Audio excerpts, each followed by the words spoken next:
Michael's gaze was cold. So black passengers in economy are just an afterthought now? This isn't strategy, it's discrimination. And it ends today. John F. Kennedy International Airport buzzed with a restless energy of travelers. Some moving with purpose, others weighed down by exhaustion. Michael Carter adjusted the strap of his worn leather bag and pulled up his hood. Once, his face had been plastered across financial headlines. Michael Carter, aviation mogul, billionaire visionary. Today, he was just another passenger, quietly slipping into seat 24B, economy class. Carter Airlines had been his vision, an airline that treated every passenger with dignity.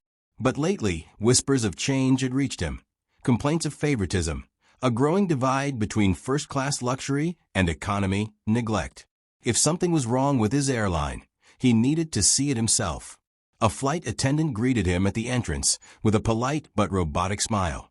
Michael nodded, making his way down the narrow aisle. His seatmate, a sharp-looking man in his late 30s, typed furiously on his phone. The name Daniel Harris peeked from the boarding pass in his blazer pocket, a lawyer, judging by the leather briefcase tucked neatly under his seat. Michael barely settled in before noticing her. Lisa Thompson. Blonde hair slicked back into a flawless ponytail, uniform crisp and impeccable, a rehearsed smile in place. She moved through first class with charm, warmth, and effortless grace, leaning in, making eye contact, offering small personal touches. Then, as she stepped into economy, the warmth vanished, replaced by cold efficiency. Michael watched as she tended to a well-dressed couple ahead, her voice soft and attentive. Then she reached his row. Her gaze barely flickered over him before she turned away, addressing a passenger across the aisle instead. "Excuse me," Michael said, testing. Lisa turned back, expression unreadable. "Yes." "Could I get a glass of water?" Her lips thinned. "I'll bring it later." Then she moved on. Daniel let out a quiet chuckle. "That was fast." Michael glanced at him. "What do you mean?" Daniel smirked. "She barely acknowledged you. But up in first class? She was practically hosting a dinner party." Michael said nothing, but inside, a suspicion took root. He had seen enough in business to recognize the power of first impressions. The flight continued. Announcements. Takeoff. A slight turbulence as they climbed to cruising altitude.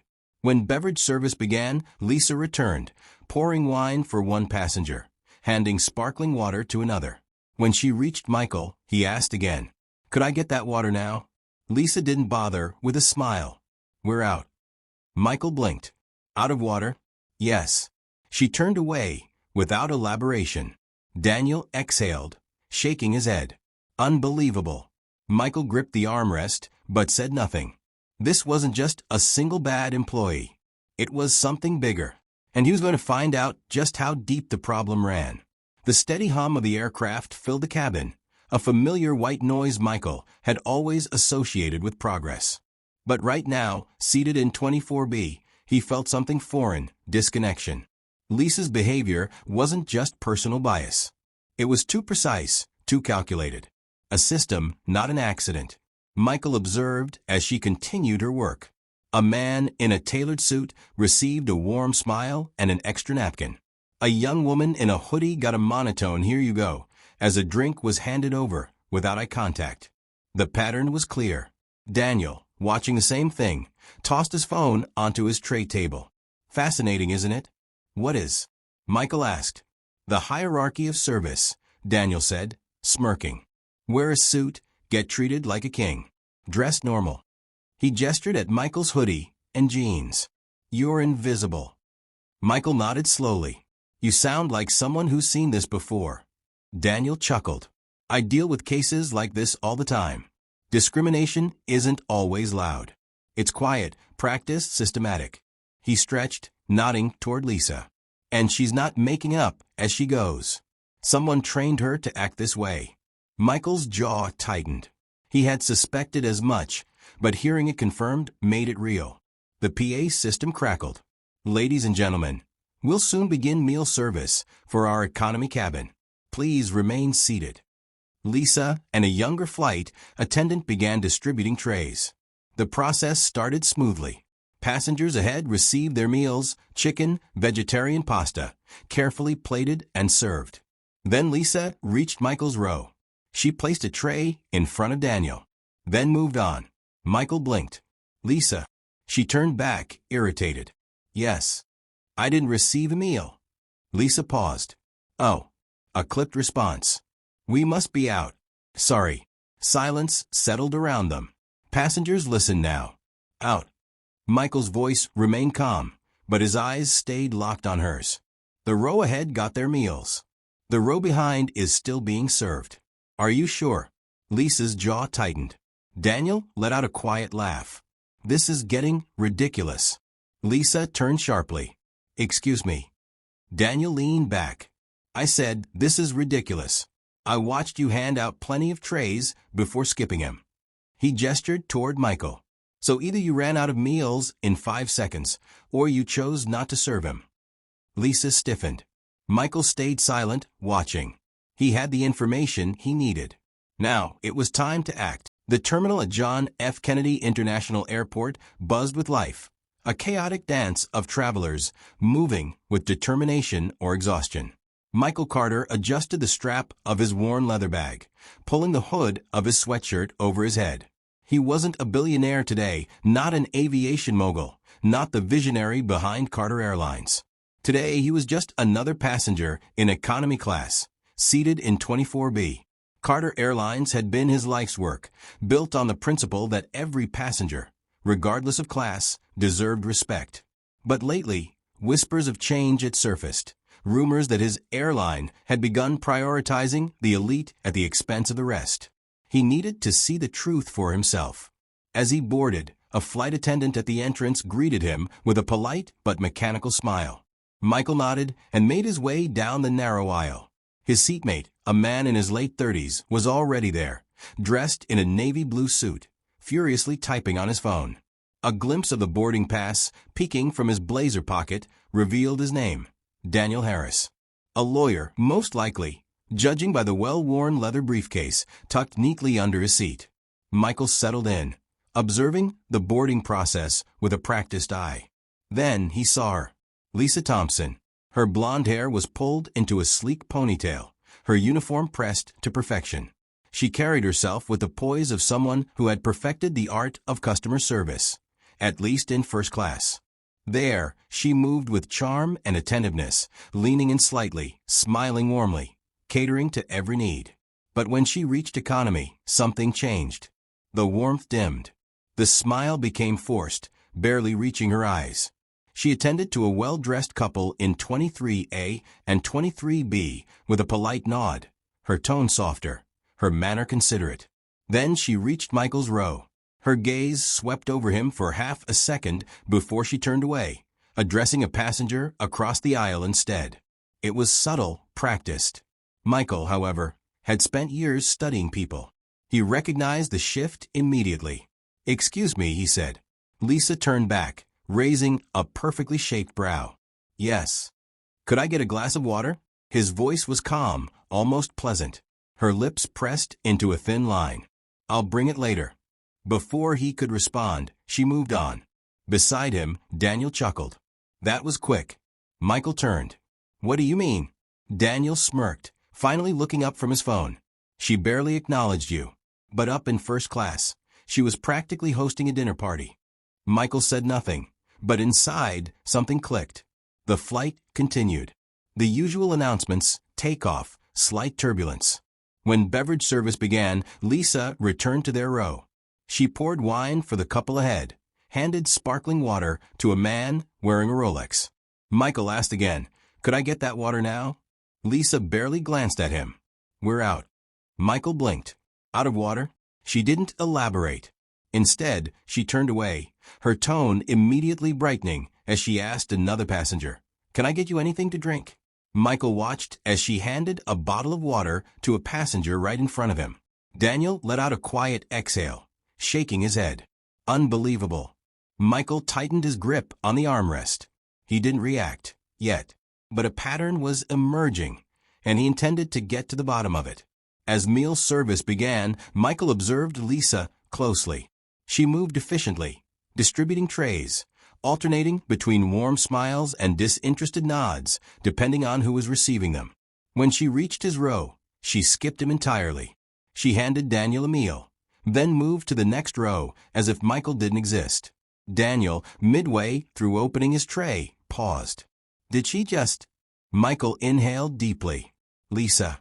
She turned back, irritation flickering in her eyes. Yes. I didn't receive a meal.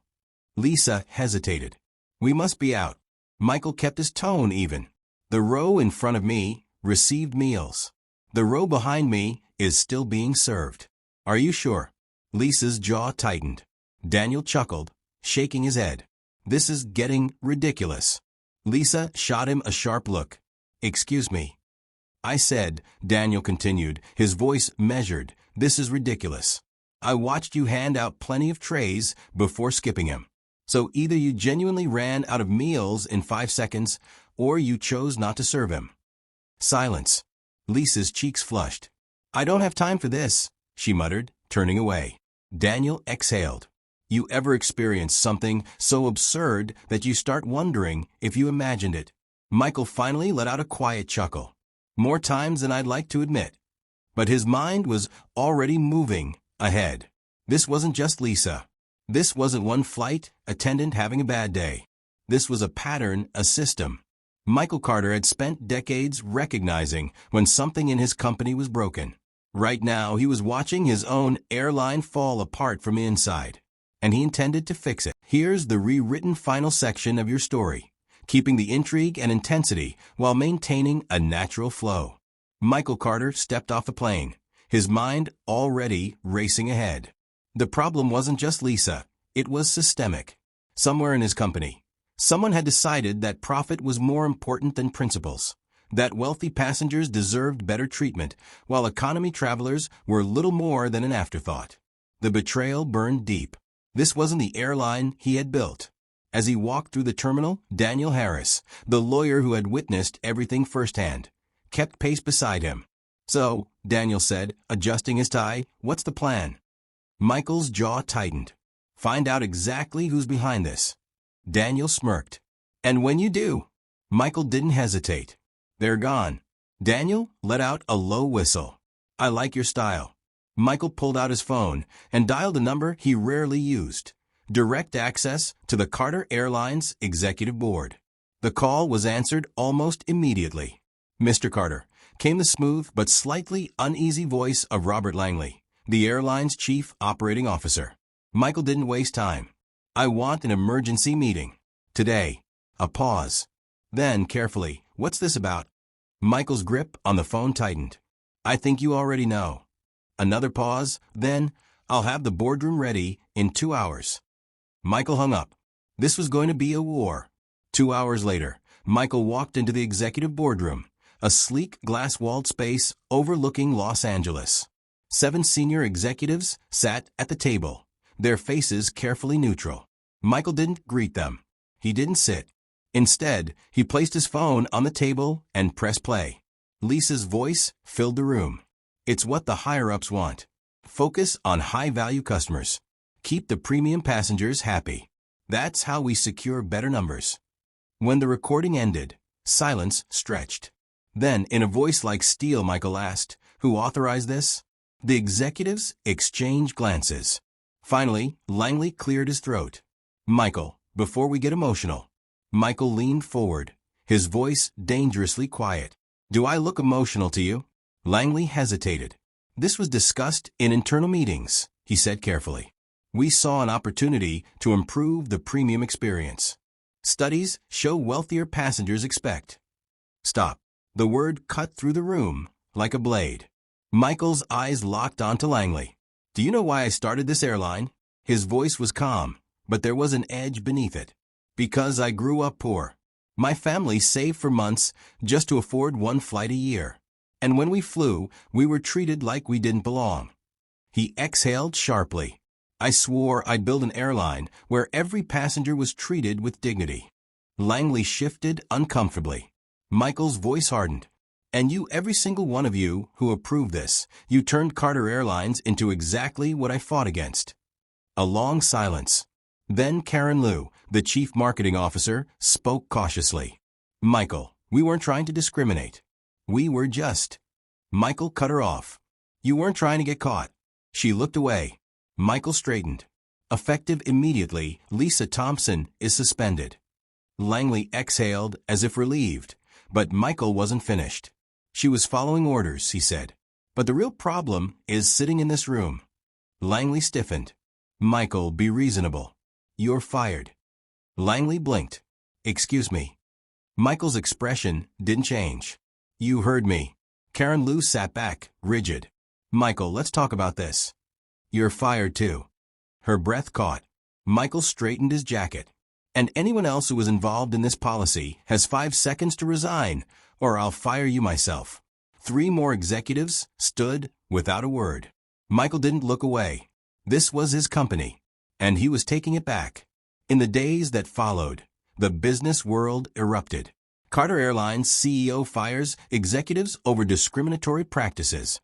Michael Carter stands against class bias in the airline industry. Aviation mogul says respect shouldn't have a price tag. Inside the company, the response was mixed. Some panicked, fearing instability. Others, especially employees who had witnessed the slow erosion of the airline's values, felt something they hadn't in years. Hope. For years, they had watched the culture shift. Now, things were changing. A month later, Carter Airlines held a press conference. Michael stood at the podium, cameras flashing, reporters waiting.